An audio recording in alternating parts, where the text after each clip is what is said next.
عطائی doctor سادہ لوگ مریضوں کی زندگیوں سے کھیلنے میں مصروف۔ محکمہ صحت کا فیلڈ عملہ کارروائی کی بجائے سرپرست بن گیا۔ متاثرہ شہریوں کی شکایات ردی کی ٹوکری کی نظر ہونے لگی۔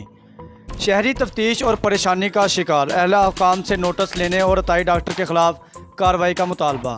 شہری رضوان علی کی جنڈیالہ روڈ پر مراج پورہ چوک میں قائم جنید ہومیوپیتھک سٹور کے عطائی ڈاکٹر احمد جوید کے خلاف دی گئی درخواست میں انکشاف کیا گیا ہے کہ یہ عطائی ڈاکٹر خود کو کوالیفائڈ ہومیوپیتھک ڈاکٹر بتاتا ہے، مگر وہ ایلوپیتھک طریقہ علاج کے تحت سادہ لوگ مریضوں پر تجربات کر رہا ہے، جس کے غیر مؤثر علاج کے متعدد مریض بھیڑ چڑھ چکے ہیں، جن کی بیماریاں ختم ہونے کی بجائے الٹا کئی طرح کے دیگر امراض انہیں لاحق ہو چکے ہیں، جس کی ایک بڑی مثال درخواست گزار کی ہمشیرہ بھی ہیں، جسے مذکورہ عطائی ڈاکٹر نے جو دوا دی وہ بیماری کی تائید کی بجائے الٹا اس کی صحت کو مزید متاثر کرنے کا سبب بنی، اور مسلسل علاج کے باوجود میری ہمشیرہ پوری طرح صحت مند نہ ہو سکی۔